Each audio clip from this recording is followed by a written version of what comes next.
Okay, click the button. We'll find out when we're live. Don't know. Never can tell. Usually there's a little bit of goofing up. Your audience will see it in a Thank moment. you. Oh, you got Receiving. a good one. Get Are we live? Why is it so bright? Oh my god. The receiving. It says starting. We could be live now. I just want everyone to... Okay, so we're live. Hello! Welcome to the film. I'm going to scoot back. Hi guys. I'm Cherish. This is Lauren. There's Kevin Senzaki, Des Dolly, Will Campos. Welcome to the Rocket Jump Film School stream every Thursday at 4 o'clock Pacific Standard Time. Today we're taking questions about Dimension 404. Yay! Yay! Let's see what people are saying. Yo, my boys, Des Dolly and Will Campos. What's up? Says me can do the English. Hey, me. What's up? Great. What's poppin'? Great. Well, we got a good group. Okay, so how you guys know how it works? Like, it's just like we usually just do an industry Q&A. Mm-hmm. Whatever questions come up, we just kind of cycle through the room. Whoever has something interesting to say. Cool beans. So yes, good job, Lauren. Yes. If you guys, we can just launch into it. Do you guys want to talk about Dimension 404 for a second? For those who might not know. We'll take it away. I'm Dimension 404 premiered on Tuesday. It's a science fiction anthology show. If you haven't seen it, you should go check it out. It's on Hulu right now here in the States, on iTunes and HBO elsewhere. We have a little blog on the site. Maybe Lauren can throw a post to you if you guys are overseas and want to know where you can go see it. Grab it. But it's a really fun, funny, weird, exciting anthology show. Every story is completely separate from the last. We've got a really awesome guest cast. We've been working on it for a really long time. And it's really cool. We just premiered the first 3 episodes, and we're actually still finishing the last 3. And we're going to be delivering those over the next few days. So that's why we look exhausted. We're still a little tired. We haven't quite gotten our sleep yet, but there's the short version. So we've done... I'll start with a question for you, Des. So we've done 3. 3 are completely done. We've just finished up number 4, Polybius, right? I'm in the process of what's called QC right now. Mm-hmm. So we delivered it to a company that goes through and they look for little issues and whatnot. We're right now patching little things, and that will be finished hopefully tonight, because that is going out to international audiences in the next 24 hours. Oh, wow. Yeah. Wait, Polybius is? It has to be delivered, so they're ingested into their pipeline. It still won't premiere until next Tuesday and Wednesday. Cool. Yeah. You can catch Polybius next week. That's episode number 4, which is about the spooky video game urban legend Polybius. Mm-hmm. Yeah, man. How are you doing? It's been 2 days. I know it's been crazy for me. Like, have you gotten a chance to kind of feel the vibe, in terms of the reception and stuff like that? Like, where's your head at right now? I feel like I got to feel some love on Tuesday. It was really exciting to be able to say, hey, it's done. No more BS. It's up. You can go watch it now, and that feels really cool. I don't know. It's a weird feeling. It's strange when it's a streaming show like this to not have that moment of closure where everyone shows up at a premiere event. And you can feel if something works or not in a room, and you get to walk out going, okay, well, at least we saw it. Marks the moment in time. It was very bizarre having it float online at midnight, and then you get random bits of feedback. Reload your Google search. The next I've been doing a lot of quoted Google Dimension 404. And for me, what was different with this one was with VGHS, it was it's on YouTube. So you have this just blast of comments that come in, and it's sort of like you get to just drink from this fire hose of feedback to kind of just get that response. But you don't quite, with a spot like Hulu, have quite the same direct audience engagement. So you have to kind of go looking for it. You know what it feels like? It was like that scene in Jurassic Park when they have to reboot the park, and they reboot the entire system, and they go through the whole rigmarole, and people are getting eaten by raptors, and you go through everything, and they reboot, and then you just get that little blinking cursor. It's like, okay, it's up. It's up. That's it. That's all I got is a blinking cursor on Hulu. Yeah. We got questions. All right, fire away. We got questions. Frederick has asked this a couple times already. Frederick Skogstad asks, hardest day of shooting. Ooh. Hardest day of shooting. Every single one of them. Every day was harder than the last as you get more and more exhausted. Personally, for me, there was a day on Cinethrax. Okay, there were 2 days. There was one on Cinethrax and one on Polybius, and it happened to be the practical creature effects days. Mm-hmm. That stuff really takes a long time to set up, and we're supposed to be shooting 8 pages a day on the show. Doing practical creature effects is not exactly a great idea. when you're on this sort of schedule and budget, but it was the only way we could pull it off because we certainly couldn't afford all CG. But those days were really tough, especially on Polybius. You're working with kids. We had a practical, full-size, 6-foot-tall creature, and we were in a maze literally built out of lasers by a couple of Disney Imagineers. So that was total and utter madness. I feel like I remember hearing about on, was it Bob? Like, there was like that first day of shooting Bob, which is episode number 5, was like, I don't know if you guys, it was roughly 9,000 degrees last summer, and we were shooting this gigantic warehouse in the valley with spotty air conditioning, but for this one, it was specifically, they were literally out in the desert shooting for Afghanistan, and people were dropping like flies and passing out and stuff like that. People literally being carted off set from the heat. That was I remember a brutal day. John Salmon, I was talking to John Salmon about the show last night. He's like, yeah, it was my first day on set shooting with the team, and then like he lost like a third of his crew to heat stroke and stuff like that, and I was like, okay, here we go. Yeah, that was madness. Yeah. That's one of those things, because I was not there on set for that. That the filmmaking process does not capture. It never captures how hot or how cold something was. So you see it, you're like, you never know. You see those scenes in the show. And you're like, oh, that must have been a breeze to shoot. You know, it's just a little walk and talk. It's a tense, and he just looks, and then you look at a sort of shot that it seems a lot more complicated by not necessarily. But you don't necessarily know everything that goes on behind the frame. Yeah.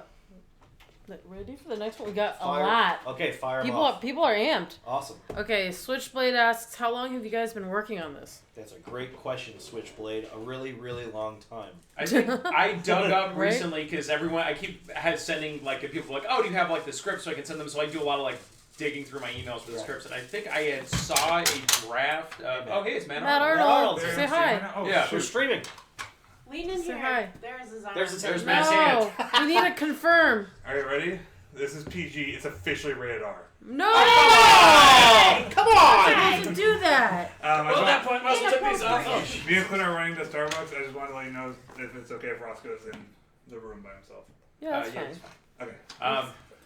Sorry, everybody, for interrupting. You didn't even see your face. Who wants Starbucks? Who on the stream wants Starbucks? Yeah. Starbucks, good. So I remember. Did you find the very first draft? I found some of the very first drafts, and I feel like I have a draft of Chronos that has the date 2011 in it. Oh my god! At the very least 2012, but like to give a little bit of history. The original concept of the show we developed during Video Game High School, and the idea was to do something much shorter, like around 15 minutes, as like a kind of... And this was again, the thing we ranted about a little bit in the first look, but this was like before Black Mirror had even come out and people were really doing anthology. And like the idea was, let's do basically like a little mini Twilight Zone for the Freddie W channel or the Rocket Jump channel. That would be these little short concepts. So that was... Chronos came from that. I believe the first draft of Impulse came from that. And... they were originally much shorter, but that was like you guys basically pitched. Here is coming off of Video Game High School. Here is a way cheaper, easier thing to do. And I said, no, let's do the exact opposite. Blow it out. So it kind of went from there. But so the earliest drafts, again, there was a version of Chronos that had a scene where she calls like a Blockbuster video to see if they have Chronos in stock or Time Rider in stock rather. And again, Blockbuster went totally bankrupt, I think a long time ago. So to give you some context. Yeah. Dude, Benji's in here. Oh, Benji's in the... Hey, Benji! Benji! Benji says, I still don't understand how his portrait is not on the hunk wall. Yeah, you gotta earn it. Duh. You gotta earn it. Obvious. I don't just throw any old dude up there. Come on. It's your boy. That's great. Sorry, did I totally interrupt you? No. I was going to toss in a quick footnote because I'm starting to throw some of our old concept art and stuff onto like Instagram. Yeah, I saw that. Yeah. And I have stuff that's dated late 2015, 2016. So like at the point of D404 becoming like an active production where it's like, all right, we got to start generating art. We got to really start getting this machine going. That's crazy. That was over a year ago. Yeah. Wow. It's crazy. PD, our good friend PD asks, will the original score be released in the future? Who's responsible for that? You, Lionsgate, or some other party? That's a good question. We are responsible for releasing the original score, and the short answer is yes.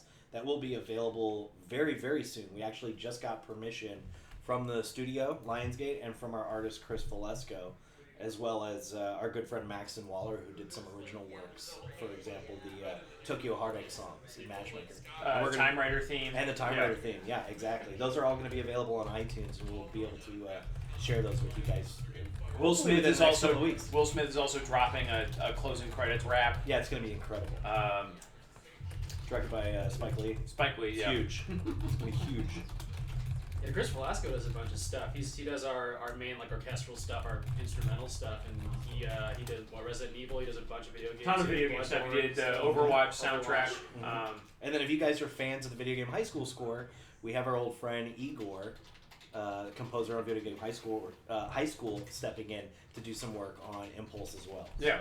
If you're fans That's kind of that whole episode turned into like quite a VGHS reunion because it's Matt and Freddie directing. It's there's a little. I'll spoil it just for the people watching. There's a little. No! There's a Field of Fire cameo in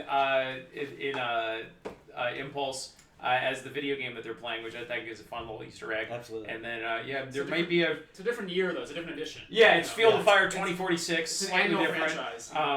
We've reached out to some star talent to play the video game. We casted a current game as Field of Fire, which I think is really fun. And then, Jimmy Wong is in that episode as well. Yeah. Fans of Video Game High School, certainly check that out. That might be the closest you get to revisiting the VGHS verse in the near future. In live action, at least. In live action, absolutely. Cool. Okay, so Master Blaster has been asking a lot of questions, so I'll ask two of them. One, what are some of these shows and films that influenced Dimension 404? And two, any chance of a physical home video release in the future? So you guys can both very good questions. Well, I can say that in our writer's room, right above the desk, we have posters of Army of Darkness and Evil Dead 2, if that says anything. I grew up watching, anything and everything. I watched everything from your Criterion Classics to the worst of total trash direct-to-home video stuff. So I certainly have a smattering of influences. What about you, Will? It shifted around quite a bit, episode to episode, what we were drawing from. I remember with Cinethrax, obviously one of the big ones is Nightmare at 20,000 Feet. The classic Twilight Zone episode was something we looked at a lot. I remember you talking about the movie Demons, which is again like a sort of horror in a theater thing. The Gate. Yeah. That was like a lot of those kind of like horror influences there. Yeah. I think we talked about 500 Days of Summer as a tonal reference for Matchmaker. And then also, it was like, again, the pitch was essentially, it's 500 Days of Summer, and then it turns into THX 1138. Right. I'm trying to think of some of the other ones. There was also like a lot of, again, like we talked about Stephen King a lot with Polybius. I finally sat down and watched The Conjuring for that one. And, it was like, what was fun about anthologies, because each one of them is like a pretty different genre, so you kind of start pulling apart and looking at different genre examples. There was also like a lot of I can think of a couple of books that I read that were tremendously influential. One of them was Super Intelligence by Nick Bostrom, which is all about artificial intelligence and stuff like that. That kind of came to play mostly on Bob. And then really early on, I read this book called The Way We Became Post-Human, which is all about cybernetics, which is a really fascinating book on the history of cybernetics that influenced kind of a lot of the early concepts of the show. Outer Limits is also a big influence on the Outer intro. Limits, Twilight Zone, obviously. Yeah, we pulled from a lot of references. All the writers in the room each brought their own set of their referential palette, if you will. So there's always something new and different constantly being floated around. But yeah, as you would imagine, a lot of science fiction. I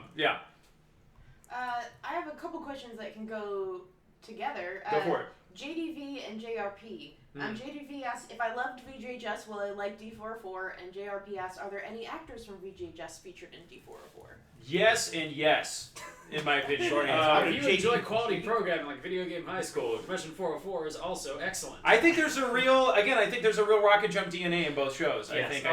I see both shows as being like we're going to take something innately ridiculous like high school replay video games or a brain-sucking monster coming out of a 3D screen, and then the challenge for us as creators is like, how do you take that, delight your audience with it, but also tell a story that gets really character-driven, they can get really invested in. In terms of cast, we have a bunch of returning faces. Ellery Porterfield, you guys might have recognized in Chosen the Final Saga Part 1, in the middle of Cinethrax there. And Jimmy Wong makes a cameo. Jimmy Wong's in Impulse. Freddie Wong can be spotted in Impulse. Oh, really? Where's Freddie in Impulse? He's at the gaming tournament. Joey Scoma, Jumpin' Jacks, yep. is in Cinethrax. Who else? Matt probably makes a cameo in there somewhere. I think Matt's in there, yeah. So, absolutely. It's definitely something to keep an eye out for. Lots of good questions. Quick question for Kevin. PD asks, can Kevin show some more of his concept art, or are you planning to share it? I'm trying to just gate it, so I'm going to do an upload a day until I run out. So we got a few weeks. Where can they find you? Where are you at? What's your Instagram? I think it's just my name. It should be Kevin Senzaki. Kevin Senzaki. I'm not very good at coming up with, cutesy little handles. So. The Kevin Senzaki. Official Kevin Senzaki. No! Okay, we got a lot here in a little chunk here. Irish Hippo asks, what is your thinking process when creating a story? Like, is there always something that influences it, or do the ideas just come to you? So maybe that's very open-ended, but how do the ideas... very broad question on the process. I mean, that's an excellent question. I feel like, for a lot of these, it's you get like an initial inkling of something where it's like, and especially when we were starting the show, it was like, let's tackle internet stuff. Like, that was why we came up with the 404 thing. So a lot of those original ideas were like, you start with like, it would be fun to do an episode about online dating, right? Like, that was where Matchmaker started. And then we started thinking about Tinder and stuff like that. So you kind of start with like a little thing like that, like something to hold on to. That is either part of, and it was as simple as that, or again, like with Polybius, we're like, there's this crazy internet urban legend, let's do an episode about that. And then from there, you kind of build by more or less asking yourself questions, how you feel about that. Like, I remember, like, I'm not single, I'm happily married, but I have a lot of single friends who talk about Tinder being this kind of crushing process where you feel disposable. We talked a lot about how, like, there's like this infinite sea of options, and you're trying to look for just the right person, and how it always feels like there's more people out there to look for. And so we came up with this idea of like, let's take this guy who, in the initial versions, like the kind of irony was that like we saw Adam very much as this very finicky person who was looking for his perfect match, and who saw himself as being very unique and vain, and that kind of shifted more to like this idea of like someone who's very desperate to be in a relationship and to find their soulmate, and then how in the kind of online age, like this kind of pursuit towards romance can be ultimately unfulfilling, especially when you can always just ditch the current model for someone else. Absolutely. And then when it came down to specific plot machinations, a lot of it is just grinding. Yeah. You're in the room, and when you get to a point in the story where there's a turn, we would literally brainstorm every possible variation and decide which would be the most unexpected. Yeah, and that was, again, I think it was also, and that was I think Matchmaker was one of the ones where we really clicked into this idea that rather than do the Twilight Zone thing where you have this big twist at the end, to do this thing where you have a big twist at the end of the first act. Because, and actually, again, Matchmaker was an idea that was originally a short when we were doing the show at the 15-minute length, and the punchline at the end was going to be, he finds out he was made for her, and that like everything he knew was a lie. And it was going to be like this kind of like, ooh, spooky gotcha ending. But then, I can't remember who it was, but someone was like, well, what happens after that? Like, what happens to this guy? Like, and then we kind of were able to pick up on that and run with it, and then it became like, that's our mantra. Yeah, and then it becomes also like with Matchmaker, it's like, this now becomes a much bigger story that allows you to get at something much more human, which is ultimately the story of someone falling in love, getting dumped, and then getting over it. Yeah. So it's to kind of overview, I guess. You start with a little hook, like again with Chronos, the hook was like, oh my god, no one ever shuts up about cartoon shows from the 90s, and it was like, what if someone had this cartoon show, this obscure cartoon show no one could remember, and you start pulling apart the wings on that. Creepy. Yeah, not pulling apart. That made me sound like a serial killer, but so I guess that's probably where things start. And then once you have that thing that like you have the inkling of something you want to tackle, and then you just kind of build from there. Yeah, nice. Complicated. Very complicated. George 12's asked a great question. I think this.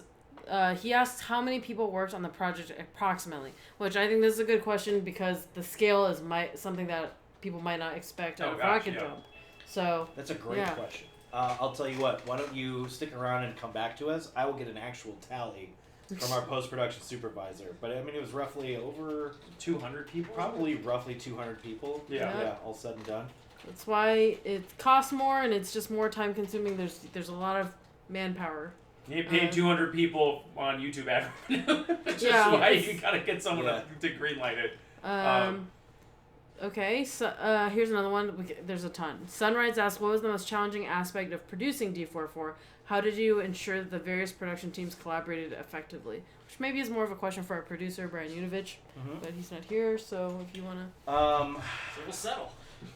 Look, constant meetings. I mean, constant, all day, every day meetings. You could let Brian chime in on how you ensure effective communication, but it really just comes down to constantly just berating every single person at all times on this crew what our vision for each individual episode is, and you have to help them form a mental picture of what we're trying to envision, you know. And again, the only way to do that is just to constantly talk about the show. So hundreds and hundreds, probably thousands of hours spent talking with every single crew member, or at least key crew member. There was a lot of folks that wouldn't have an opportunity to be part of those meetings, so we took the extra mile of editing tonal rip reels or putting together Spotify, iTunes playlists so people could get a vibe for the show. Like literally anything and everything we could possibly do to help individuals get a feel for what we were trying to put together. Awesome. Just to toss in. Just to toss in on that though, like 200 sounds like a ton of people, and it is, but it's really kind of the bare minimum we get away with to pull something like this off. Yeah. Like you'd be surprised how quickly. Yeah. It is a necessity. It's not like we're suddenly, we're gonna hire a ton of people because it sounds legit. That was a skeleton crew. I'd say Rocket Jump still does stuff that like most. Again, network or even like cable shows do with way more money and way more people, and we are still scrappy on that level in comparison. So you still make it work, you know. Yeah, we had to come up with a lot of creative solutions to problems that we couldn't afford to throw money at. Yeah, the one thing I want to add on your point is there was a lot of the team preparing for the shoot, and a lot of the team editorially, it was the same across the board. So it wasn't like we had 6 completely separate teams. A lot of our prep in terms of set design or costume, it was the same people through, which I think helped in a way. Yeah, no, absolutely. That was a concern early on, making sure that all 6 episodes didn't feel like completely disparate short stories, and everything felt like it was cut from the same cloth. So you have a single production designer across the show. You have a composer across the show. We're making sure that all the directors and cinematographers are in constant communication with one another. Even though they're only responsible for their own couple of episodes, we wanted that cross-pollinations of themes and aesthetics and ideas, so everyone knew what their counterpart was working on. And you start to get that cross-pollination, ideas beget other ideas, and I think we were able to pull it off. Everything feels, both unique and cohesive. Lauren asked this under film school, but do you guys have a favorite episode? That is a good question. Ooh. Can you even say? I mean, yeah, I'll say mine. My episodes are my favorite, and I don't care for any of the others. No, I don't know. That's like asking which of your kids is your favorite. Yeah. I would say certain episodes were more fun to write than others. I think you had there were some that were more challenging, and I wouldn't even necessarily say that the fun ones were better or that the challenging ones were worse, but like Polybius was a very hard episode to write. It was my first time writing straight up horror. Yeah. That episode is, and I think people will be a little bit surprised for it because I think you get a swath from just the first 3 that have been released, and it feels like it's like, oh, this is a very again, it's like I keep seeing the word lighthearted come up, and I'm like, the show has a darkness to it that I think is that we also play around with, and I think Polybius is in a lot of ways our darkest episode. Like I think there's an intensity to it that I think is really compelling. But that one was a challenge for sure. Impulse we went around and around and around on. I'm really happy with what we came up with, but that was a really it's a very unusual story. It was like a tough one to kind of find your footing on. Matchmaker was the one that just it just fell out. It was that was the easiest flow was Matchmaker. It was you had this idea and then we had such a clear understanding of what the hook was that it was this sci-fi metaphor for this very specific human thing getting broken up with. This is kind of related if you guys are talking about how the process of these individual episodes. So Derek Voss asked with this many writers, so maybe you can clarify exactly how many writers there are, who wrote it. Is your writing process all around table ideas? Are there good sized chunks where one person will write something and bring it to the group? So maybe just the writing process So we had, the writing team was me and Dez, and then 2 of our friends, Dane Johnson and David Welch, were the co-creators of the show. And then we also had Kate Farrington-Garcia as a staff writer, and Jake Andrews as a story editor. And then we also had some help from our creative team at Rocket Jump, and then you just kind of like a semi-open door, a lot of people giving feedback and stuff like that.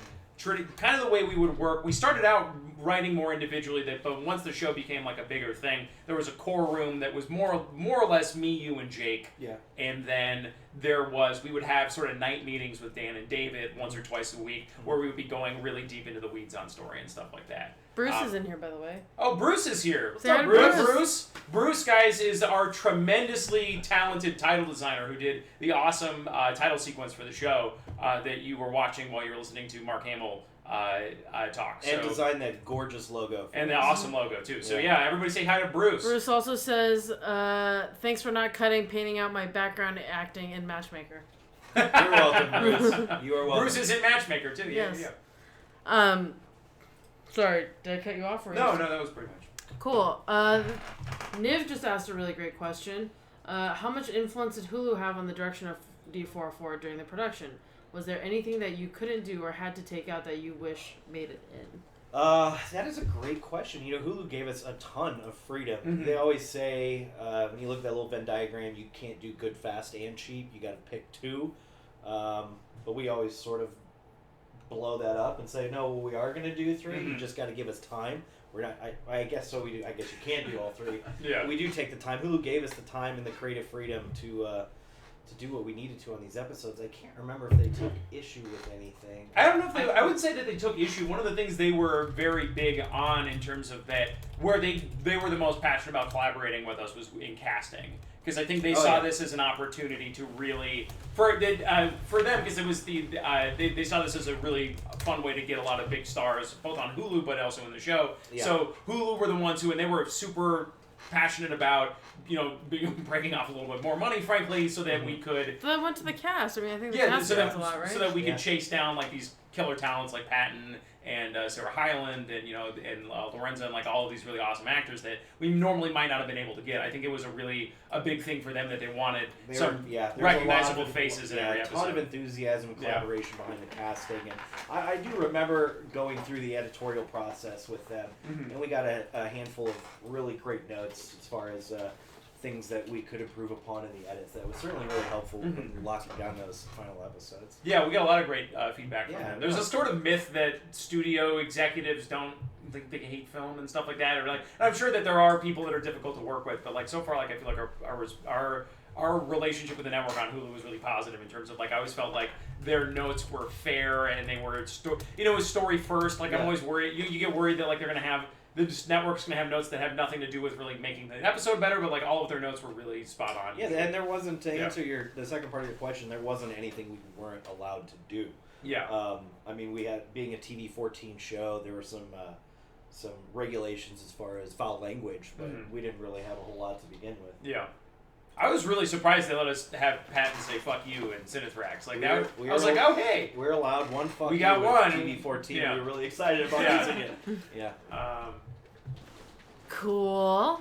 Captain 2000 Price. We already answered this one, but he said, "What episode did you guys like the best?" To which you guys said you can't really. They're like your children, right? Yep. Yeah. You tell us. Which is your favorite? Brittany really liked Cinethrax. Brittany, who's our dear favorite. Oh, Brittany Sandler? Yeah. No, Brittany Gillian. Gillian? Hey, Brittany. She said, how did you get the cast in Cinethrax from normal to completely creepy? That episode had me on the edge of my seat. How did we get them from normal to completely creepy? Well, I mean, again, it comes down to casting. We had really great actors in that episode. And they had a lot of fun acting, like weird, goofy zombies during the second half of that episode. And then, of course, we had a little bit of help from the fine folks up in Playfight, our VFX vendor, and they're the guys who painted on all those really cool veins and did the white eyes, and they did little subtle things like they would extend the jaw of Joey and Ashley to give them a slightly creepy, uncanny look. That was a reference we made. Invasion of the Body Snatchers was a big one we talked about a lot for Cinethrax. Yeah. I thought that digital makeup looked really cool. It looked fantastic. Yeah. It was a really On that note, Kevin Nader asked, were there any practical monster makeup elements? If so, what was Dez's favorite? Practical, yes, there were a lot of practical. We had practical tentacles for all of Cinethrax that were used as lighting references on set. And we would also use them as references for the actors. So, for example, the moment when Patton is attacked the very first time, we had a practical hand puppet that would open in his face, so he had something to interplay with. In the profile shot, it's actually a practical tentacle that is attached to his face, and then we use CG to extend the back of it. So we would try to mix and match and throw off the eye that way. In the end, our Zack monster was a mix of both practical and CG. Kevin, we'll have to release some behind-the-scenes photos. Film School's video for our video coming out at the end of this month, April, will be about special effects and visual effects in D44. So we've requested some stuff for it to show that off. So we'll see what we can get. But I'm trying to think. I don't think there's any creature in the show that is full CG. Full CG. I mean, there are shots that are full CG, but there's no creature that is entirely CG the whole time. It's always a blend. Yeah, absolutely. I think we have a mechanical. It's not even really a character. We have a mechanical vehicle in one episode, the small one, like one of our drones. That's I don't think ever practical, but it's not really a character. Oh, in which? In Bob. Oh yeah. A couple of the drones. Yeah. There's a couple pieces of machinery. Yeah. You know, appear briefly on camera that are digital. Yeah. For their one or two shots, but other than that, it's always a blend. It's always a mix, which is I think really cool. Petey's asking a lot of good questions. How challenging was it to shoot that first episode with all the atoms? It was really challenging, especially when we're, like we've mentioned before, on such a tight schedule. We have to shoot 8 or so pages a day, which is a lot for this type of television. Imagine you have to shoot 8 pages a day, but there's 5 atoms in the scene. That means you now are shooting 40 pages that day. You have to shoot each scene 5 separate passes. 5 times for each pass, for each atom. There's wardrobe changes and makeup changes. Wardrobe change, makeup changes, and then to top it all off, we had stunts. So there were, you get down to it, and there were moments in the script that in the 11th hour you realize, oh, this is going to be impossible because we don't have another 16 hours just to shoot one tiny little interaction. So there was a lot of flying by the seat of our pants on that episode, trying to guess ahead how much time certain things were going to take. And the only way we were able to pull it off is because our cinematographer and our directors, the Old Money Boys, were really well prepared on that episode. And then the clutch was Robert Buckley, who was really just game and who plays Adam. Who plays Adam, exactly. And he obviously knew his lines. He was a professional, and he was down for the cause. So when he had to go through makeup and wardrobe changes, the guy would just hustle, and he was one of those dudes who always hit his mark, so to speak. Just for reference, I think Video Game High School, season 1, which was a much lighter weight, quicker production, I think we were doing about 10 pages a day. 11, I believe. 10 or 11 pages a day, yeah. And on this show, with so many more moving parts, almost that same speed. Yeah, it's an intense pace, yeah. In terms of being professional, in terms of having, all your stuff together, really know what you're doing. And there was a union shoot, so there's a bigger crew. Bigger crew means everything moves a little slower. Yeah. It's a challenge. Irish Hippo asks a question. This is kind of derived from his or her own personal experience. What is the best way to work with a person who isn't completely passionate about filmmaking? Because I'm working on a short film and 2 of the cast aren't completely passionate about the process. They are or not? Are not. So 2 members of the cast, you said? Yeah. Okay. So just any advice for this filmmaker? That's tough. I'm trying to think. I feel like we've all had to cajole a roommate into doing some stuff at some point. You gotta. No. I mean, I know my technique in those situations is just to demonstrate the level of energy I'm trying to pull out of them, and hope that you can sort of kinetically, telepathically get it to rub off. It's a difficult position, yeah. It's it's tough, because I'll be honest, I've been on the other side of that, where you, especially in film school, you're helping everybody out, but it's you'll be in that situation where it's you're doing your 5th. It's I remember when all your friends are film students, it's everyone does their zombie movie, and it's the 10th time someone's like, hey, can I smear fake blood on you and stand in the corner for 8 hours, and I'll give you half a cold Subway sandwich. Well, sometimes it's like asking someone to help you move. It's like it is. Yeah. It's. Here's what I would say. You understand that because nothing would turn me off in a situation like that more than like when I would get bullshit from the person I was doing a favor for. Yeah, that's so true. I think treating it like they are doing you a massive favor by doing this. This is like a ride to the airport times 10 to be in your movie. No, and I think for some people when it is just a job, just be professional. Treat it like it is a job. Be prepared. Do not waste their time. Make them as comfortable as possible. Feed them too, and have snacks will go a long way. A film crew runs on its stomach, and there was the difference between a happy actor and one who's about to walk out on you is lots and lots of food. Right. So that would be. And leadership too. It's like what the environment you create. You want it to. If you're positive and the people around you are feeling positive, then that'll help you. That'll make people happy that they're helping you rather than like if you flip out or which you won't, but. Ultimately, again, they're going to look to you in terms of how prepared you are and how much you have your act together. Because again, for nothing makes me want to get the hell out of there more than like again, you have a friend says, "Hey, I'm just going to be upfront with how much time you're going to need them for." Yeah. Don't be one of those guys who says, "I'm just going to need you for an hour, 30 minutes, it's one shot," and then now someone's coming in with a false expectation and then winds up taking 4 or 5 hours, and now they're going to start getting bored and getting checked out. Be really upfront with people, have your act together, respect their time, and try to get them through it as quickly as possible. And I think as long as you're a professional and you're positive and you are making them feel welcome, I think you're more likely to get a positive response. Good advice. Great answer. Hopefully that helped, Irish Hippo. Kevin Nader asked, who did the animations for the Time Rider episode? Oh, that's a great question. Who did the animations? That was Brad Winters' company, right? Was it Powerhouse? Was it Powerhouse? I can't. Oh no! We'll have to look it up. Yeah, we'll have to look it up. But they did a great job, and we love them. And that was one of the most delightful things about that episode. Yeah. Again, there's for every episode I have like that one thing that I'm like I can't wait to see how that comes out. Again, like in Can you guys sing the song right now? Time Rider, and the Chrono Deeds. The song was great, but it was also just like seeing that cartoon come together was like a blast. It all feels real because the song and the animation. And we were all joking afterwards. We were like, we should just do this as a show. We should just do the Time Rider show. So yeah, love to. Yeah. Kane Tyler this is kind of a. I don't know if you'll be able to answer this, but Kane Tyler asked, what is the overall theme for the show? Black Mirror's main theme deals with technology. What is D44? Is sci-fi the overall theme? Sci-fi's more genre, right? Right. So it's more the categorization of it, but that's not really the theme. I think, it's actually, I was just talking to my mom about the show on the phone. But she was like, my mom told her, fuck it, whatever. My mom told me, she's like, what I like about your show as opposed to a lot of like dystopian fiction is that like the characters are making choices. The characters have agency. They're active. Like Dustin doesn't just get dragged kicking and spoilers. Dustin doesn't just get dragged kicking and screaming into the theater at the end. Dustin makes the choice to put on the glasses and submit.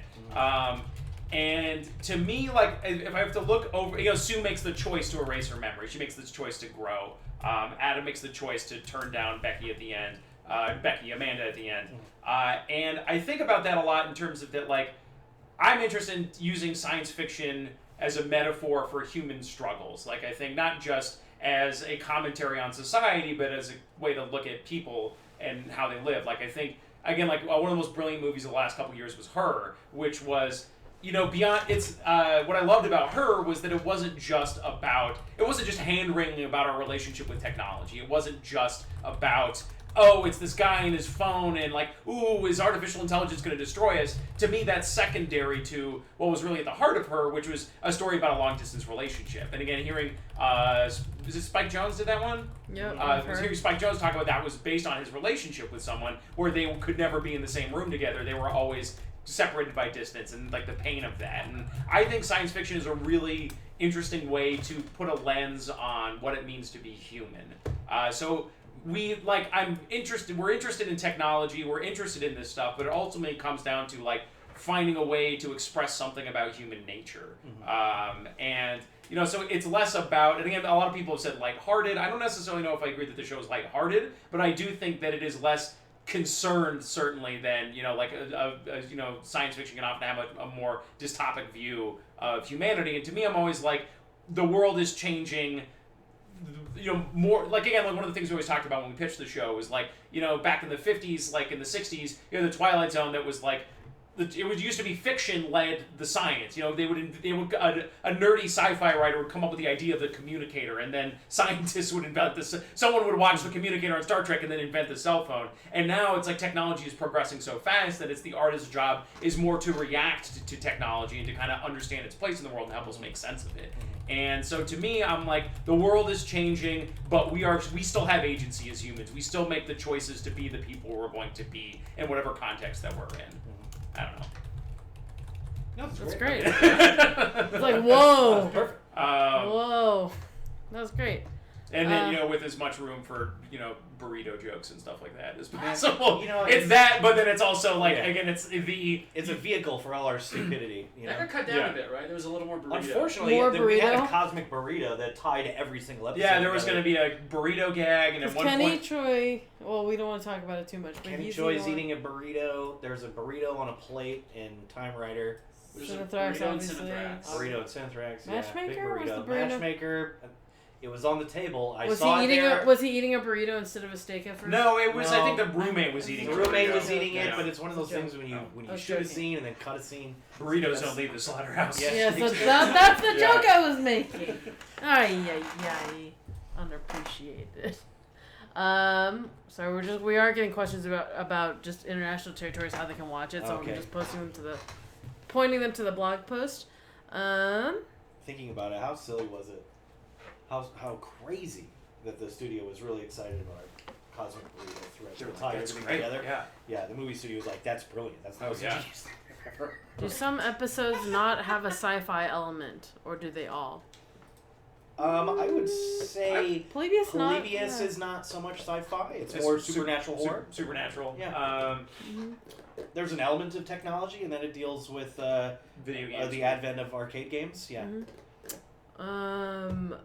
Des, maybe you can speak to this. KEO Witness asked, how long has Rocket Jump existed?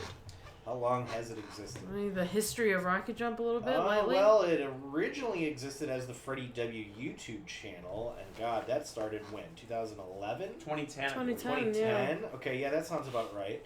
And then, not that long ago. Those first couple of years, Matt Arnold and I would contribute, in myriad ways on short films and stuff like that. And we had always talked, late at night, as we were all, Freddie was doing the YouTube channel, Matt and I still had other odd jobs, how we wanted to, wouldn't it be great to quit our jobs and do this full time? How can we turn this into a company and do something bigger, more important with our lives, as opposed to slowly climbing the awful corporate ladders?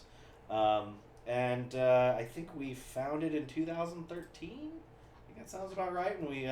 I think it was I remember season 1 of Video Game High School coming out, and that was right around the time it was like, okay, we're changing the branding to Rocket Jump. Yeah. Yeah. Yeah, I think this was around 2013 or so. Yeah. So, some years now. Many moons ago.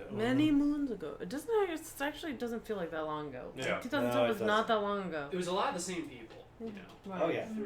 Throughout. Right. So there isn't like this clear point where we all suddenly put on suits and we're like, Rocket all right. Jump. Yeah. I know, yeah, you hear that a lot too. Everyone's like, boy, I miss those old days. Well, sorry, it's just us. Maybe we're just getting old. Yeah. We are all getting old. Yeah. Okay, so I wasn't sure if I should ask this, but Why Piano Key has like a constructive criticism of the show. Throw it down. All right. Yeah. He said, was it always the plan to make these episodes so long? I feel like not enough happens in the episodes and could be 10 minutes shorter, was waiting for the next beat to happen a lot of the time. But that's just what I felt. I see a lot of people liking it, so it's just my... That's a fair question and a fair critique. And to be honest, a lot of it comes down to economics. Which it's interesting. The way the whole system is set up is they don't necessarily sell 30-minute shows. We definitely had conversations where we may have even preferred to do a 30-minute show, or a show where we weren't adhering to any specific time constraint in general.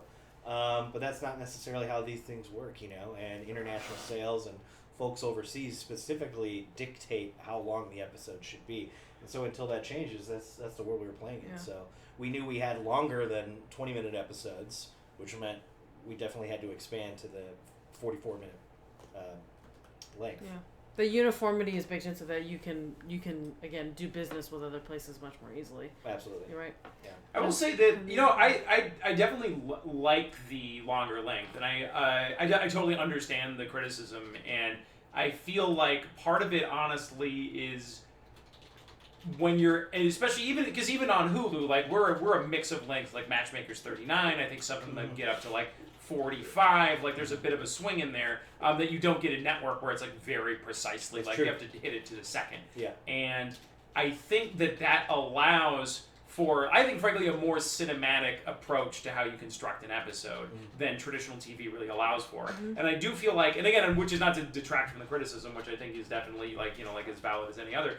What I prefer about it is I think it allows for a more thoughtful pace to the episode that is, I think, a bit different, and I think than traditional TV. And I think that when people watch a television show, a lot of times they are expecting like a sort of relentless cut, the way that you have to do it when you're stuffing everything into these to hit these very specific marks. TV is can be brutally fast in terms of get in, get out. But some of my favorite moments in the show are when we can kind of let the air out and let it breathe and really take our time. Like again, like for example, Cinethrex, which I know is one of the ones that again some people have had a reaction like, oh, this feels slow in parts.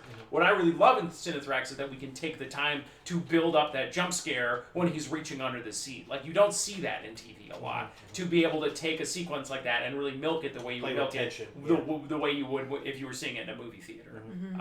So I understand it. I think it's a double-edged sword. I think it's definitely a little different than what some people are expecting from conventional television. To your point, we approached it more as pieces of cinema, as opposed to episodes of television. Yeah, and I think when people watch TV, you expect a kind of like it is. I do think a part of it is expectation. Yeah, I would say that as well.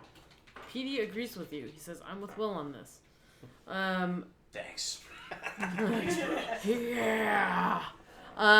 Brittany asked a great question. So after figuring out the concept of the show, approximately how long did it take to get everything together? For example, actors, props, sets. So like how long was pre-production, I guess? It was quick, right? Pre-production was fast. It was terrifyingly fast. It was 12 weeks. So 3 months? Yeah, 3 months. 3 months of pre-production. Yeah. I would say all in, from the moment we had an actual order from the network, Hulu, till now, it's been just over a year, right? When did Hulu greenlight the show? Sir? Last year. Yeah, April? I guess you're right. Yeah. Last in terms year, of they had kind of made an offer and told us they were interested, but it was like when I was like, okay, it's go time. Yeah, go time was about last April, so yeah, you're facing down a year right now. Yeah. Woof. Yeah. Woof is right. Woof. Kevin asked, was release day, the releasement video we did, an accurate representation of your excitement? Did you cry? I cried a lot, not on release day. Also people don't know that's how shows are done. It's just a loading bar. You just set it and then you go. Literally last April, Hulu said we want a TV show, and so we hit a couple buttons on the computer. We just been waiting around. Yeah, it's just the Sims. Bar. That's how you make shows. It's just the Sims, really. Yeah. I feel like what you saw in that video is how I'll feel in 2 weeks after I deliver the last episode. Yeah. You should talk about that a little bit. People don't know that. Well, yeah, I know. You guys probably think that we, How clever that they put out 3 episodes only. I wonder why. They're so smart. We're still working. Yeah, I guess we can talk about the release a little bit. So, most television shows are released all at once now, especially on, or I guess only on streaming platforms. So Hulu wanted to do the same, and we were excited about taking advantage of that and testing the waters with a batch release. The problem is the sheer practicality of getting these episodes done.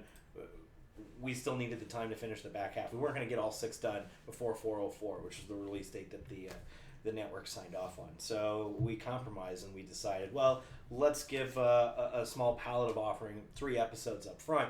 You give an opportunity to folks to choose maybe which story they might be more interested in as their entry point for the series, and then you can ask them to come back every week for a new event, so to speak. So yeah, we are, I don't know, I'm not sure what you guys, what sort of ideas you have on how television is made, but we have locked a picture on the last 3 episodes, we have most of the score in, we have all the VFX in, and right now it's just kind of like little tiny fine-tuning and tweaking A lot of it's called QC, and yeah, we're going to be delivering those over the next couple of weeks. Quality control. Quality control. Sorry, I just do that so they know. They learn. They know. Kevin got a question for you. Yo. So Kevin, biggest sound design challenge and weirdest sound you used. Oh well, the Kevin loves talking about this. Well, yeah. I don't know if it's my favorite episode in every single way, but next week's episode, Polybius, by far I would say is the best sound design in the series. That was a beast because we're dealing with some retro arcade themes, and it is our sort of straight supernatural horror. So there's a lot of. I'll say this: I was just talking to Kevin about this, but when you guys watch Polybius, just keep your ears open because it is some of the coolest sound effects, some of the best sound design work I think I've ever seen Kevin do, and I think it just doesn't. It sounds like nothing else on television. It's really remarkable. Yeah, these guys did a great job. It's unforgettable work. Yeah. Cool. Yeah. I'm trying to think the weirdest sound we've used. You use a lot of sea mammals, I've noticed, in the mix. I do, yeah. I use a lot of sea mammals. Almost everything. Did you buy a creature audio pack? We spent some money. We spent about $100 on some sea lions copulating and, all kinds of goodies. It's fun when we're in the mix to pull through when we're deciding on which sounds to lift up and down to be able to decide between who. Just time that guy out. Yeah. Just figuring out all the fun little things that you sprinkled in, Yeah, well, in Matchmaker, there's that tranquilizer gun. There's keeps getting shot in the neck with, and it has this sort of hydraulic squeal. It's Wayne Knight from Jurassic Park in the scene where he's being shown the Barbasol can. Yeah. And the can pops up and he does this like nasal passage. He goes, squeal. He's like, yeah, and that's sampled and put into. No, it's not. Yeah, Nedry is in Matchmaker. Yeah. Thanks, Wayne awesome. Knight. Thanks, Wayne, for your squeal. That's a weird one in Chronos. Wait, it's in the gun, you said? Yeah, when he's it goes like, and it's like, it's Wayne Knight going his little giddy squeal when he that's awesome. puts the Barbasol on his piece of rhubarb pie. Oh, that's something. No, because we're film geeks, so we got to get those Jurassic Park references in there. Yeah. In Chronos, when Time Rider reappears from the sky and hits the trash cans, that's a blend of the classic Howie scream, which is a stock scream that's used in everything. Yeah. And then it turns into the internet sheep scream that I put in everything. Oh, so yeah. Two screams in one. That's Kevin's version of the Wilhelm scream. Yeah. There's a sample of Rob Halford from the Judas Priest song Painkiller inside Polybius somewhere. That's fantastic. That's awesome. Yeah. This is goofy stuff. You're strange and an artist. Yeah. We did a live stream where we recorded some sound effects with some contact mics a few months ago. Almost all that's been put in the show. Yeah, I hear a lot of dry ice and slinkies and all kinds of cool things. Yeah. So a lot of that stuff we did make it in. I don't know. You guys kind of answered this already, but it's interesting for maybe people who just got here. But Snowforge asks, it seems that with TV you have to get more content done in less time and for less money in comparison to a feature film. Were you still able to achieve everything you'd have liked if you had more time? No, of course not. Oh boy. No, filmmaking is it's always a series of compromises. I will say unequivocally we've gotten to do a lot more with the show than we have with anything else in the past, and that is a huge achievement for us, something we're really proud of. But no, of course not. There's lots of things that as you transition from the scripting phase into the pre-production phase, you realize, well, crap, the chronosphere, Time Rider's spaceship, is just not achievable on our budget. We got to scrap that. Something so cool that we spent so much time talking about and visualizing in the room, it has to vanish, with the click of a keystroke. So things like that. You get into production as you're there on the day. Okay, like I was talking about shooting Matchmaker earlier, when you have to shoot essentially 40 pages a day. Okay, wow, we really killed ourselves over this moment in the script where all these guys hug. We literally don't have another 4 hours in the day to shoot this. So how do we get around it? So the things like that are compromises that can be heartbreaking at times. And then once you get it in the edit, it's always really rough to see all the things that you didn't exactly pull off the way you wanted to. And I don't know. As a creator of the episodes, I can say that it can be difficult for me to watch these at times, and I'll need a period of distance between myself before I can it can enjoy be very them tough, for what especially they are. especially when you watch like a first cut or something like that where there's no sound or anything like that. Yeah. To me, as a writer, I think one of the things you learn from the process, because again, like Matchmaker was tough for me because a lot of my favorite jokes in Matchmaker, we had some very sophisticated jokes with the multiple clones that had to get cut for time, and as a creator, it's your favorite stuff, and then you're like, oh man, like the episode's ruined now, and then you watch the reception, and it's one of people's favorite episodes, and it does make you. What I kind of learned from it, it's again, screenwriting is completely different from writing a novel or writing a comic book or something like that. In that you're not like you're like with a novel, it's done when it's done, right? Like with a screenplay, like you're writing like it's like you're building a tank. And then you're sending the tank into battle. Like, parts of the tank are going to get blown off. And, like, if any of it makes it to the other side of the battle, it's a miracle. It's a miracle. So, what it makes me kind of... And it's something I think that a lot of amateur writers, you know, I think even, like, struggling with in VGHS, like, you'll have these moments where you're like, oh, it's got to be this song at this moment. And then it's like, that song costs half your budget. You're not getting that song. We have to do this moment where he stands here at this moment and says this line, or the whole episode's screwed. Yeah. And what I think TV writing teaches you is that you can't have a script be built around linchpins like that, because you don't know what's going to get... You have to... The whole script has to be tough enough. It has to be strong enough. Your writing has to be strong enough throughout that you can lose some stuff, you can change stuff, and it's still good. Yeah. Just let me try to figure out, That's why, again, one of the things I talk about a lot is... That's why you have to understand what your story is about at a deep level. And again, like when I talk about that character stuff, like understanding that the story of Adam is a story about a guy getting dumped and then realizing that he's strong on his own and then getting over it. Like if you have that and you understand what that is, you have a baseline from which you can make those adjustments you need to make. Like with by way of again, it's like it's how you know you can make a choice like, hey, can we scale back a little bit on how elaborate the lab is and stuff like that. Like that becomes a challenge versus if someone said like we have to cut the clones entirely, it's like, okay, that's something that starts to screw with what the fundamental DNA of the story is. Ultimately, like with Kronos, the story is Sue's story, and it's her going on this adventure and then learning this lesson at the end. And that is not dependent on a spectacular set that, like this TARDIS that Time Rider flies around in. And so that's why you can look at it and be like, okay, yes, that would have been awesome, but we can do this and we can hold on to the heart of the story and lose it. So it's important to understand what your story is about and to make sure that, again, like you have a script that's solid enough to be able to make those kind of changes to it, because you're going to need to, especially on a TV budget. Yeah. I think that's what you start learning as a writer in the film industry, or just a creator in the film industry, is that you think that most people just do whatever that they want and it gets translated onto screen, but all of film is such a compromise because it's also a business. Yeah.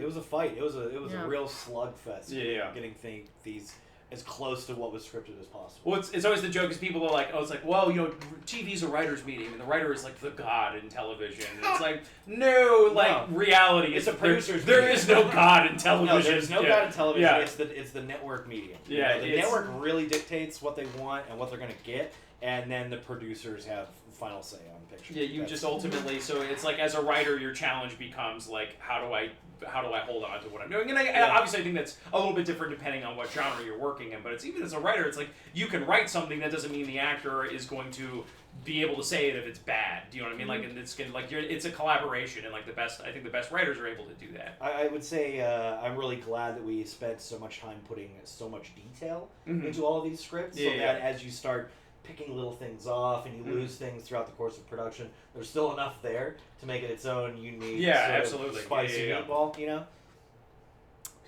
Man. Okay, so we're winding down. Okay. Alright guys, it's almost 5, so we're gonna wind down, but there's a couple little short questions. Hopefully we can sneak in. One, Brittany did ask, are there any Easter eggs besides Field of Fire? VGHS Easter eggs, I'm sorry. VGHS Ooh, Easter eggs. Any other ones? I don't know. Besides the cameos of Rocket Jumpers, I figured I'd ask you guys, but... Other than Field of Fire, I don't think so. Yeah, I'm trying to think. I don't think we snuck Shotbot in there. It's its own thing. Yeah, I think it's its own thing. There are a couple of cool inter-episode Easter eggs, which I think are neat. In Bob, one of the episodes coming out, you can see there's a little Easter egg in Bob that references one of the other episodes that I was totally surprised by when I saw it. That's very. I was like, oh, that's slick. So there's what? Oh, sorry, I'm late. The VGHS Easter eggs. Yeah. Yeah. We talked about Field of Fire. Is there any other ones? Yeah. Can they see me? No. Trisha's here. She knows about the VJHS Easter eggs, I guess, more than people. I ran across the office. Danny is he's in a VJHS jersey that's right. in Impulse. Oh shoot, there were two. Aside from Field of Fire. I don't remember. I'll put it in the chat. Okay, bye. She knows. There's another wardrobe reference. I think someone has has a napalm thing or something. She's back. And actually, where they shoot the LAN tournament in Impulse is where we shot a LAN tournament in. And actually, a couple of things. Yeah, again, it's all over Impulse because it's. In Impulse, it's where we shot the LAN tournament, where I think Jenny in one of the season 3 episodes where she fights Sushi Princess is where we shoot the LAN tournament in Impulse, and then as well the arcade in Impulse we shot at Endless Food and Fun, I believe, didn't we? Kojima's that was where we shot Brian's arcade. I think that's right. In as way back in season 1. Yeah, I think that's right. Yeah. So a couple familiar locations as well. There's some rocket jump Easter eggs too. Let us know if you guys find those. Yeah. Quickfire, what games is everyone playing? Quickfire! Des, are you playing any games? I'm not playing anything. Do you have any plans right to now, play games? I'm playing Showrunner Man and trying to get these last couple episodes wrapped up. I'm looking forward to getting back to Destiny, which I picked up 3 years ago, right before we went into heavy development. And have you heard about this thing called Destiny? Haven't played it, and then now the new one's coming out. So that's how far behind I am. Yeah. I'm playing that Zelda. Good. Good game. Kevin, Quickfire, no more commentary. I was playing Hyrule Warriors on the 3DS because I didn't pre-order a Switch because I thought I'd be busy. But Danny here at Rocket Jump got me something today. We call Danny the Switch Hunter. Switch Hunter?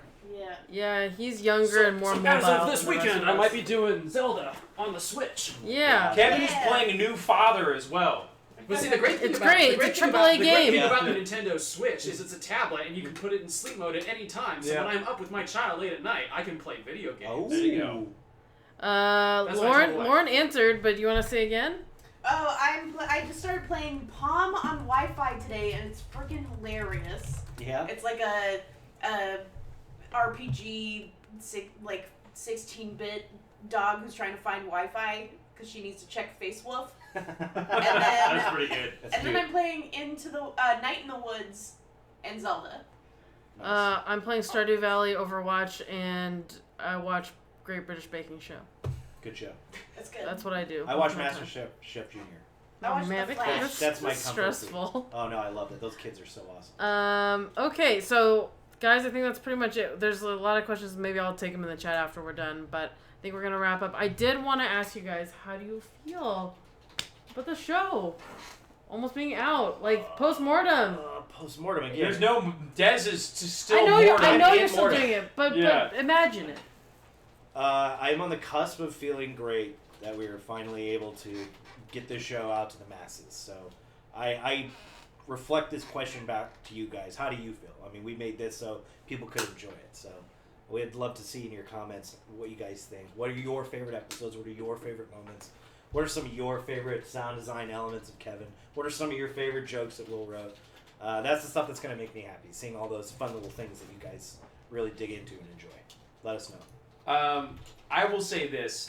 I read every single comment on the internet about my work. So if you have written something on Twitter at some point about the show and used the hashtag, I have read it. I read all of it. And, you know, like, when you're... And actually, this is the closest I felt to when Season 1 of Video Game High School came out, where it's brand new. And delightfully unhealthy. It's kind of scary. It's scary, and it's first seasons are a real challenge, and so it's you like, I'm an open raw nerve about the show right now. My mood facilitates depending on the last thing I read, basically. Like, it's it's and everyone's like, don't read it, like, just chill out, like, who cares what anybody thinks? But again, like Des said, we make art to share with people. We make art because if life gets lonely and people feel like they are alienated, and we're all just our own individual selves, and art is a way for us to communicate with each other and to connect with other people. And so ultimately, like, my dream for the show is to connect with people and to take some part of us, take some part of ourselves, and shine it up into the world, and someone sees it and they go, that reminds me of something that I feel or that I understand. I'm not alone in this moment. Like, I'm enjoying this. So, of course you're going to want to, sort of deep dive and, see if your art is having that response. But yeah, so that's I'm in the thick of it as well in terms of how I feel. It's been a bumpy ride. Yeah. Can I jump on that really quick? Yeah. You, Kevin. No. I would say Get out! Bye!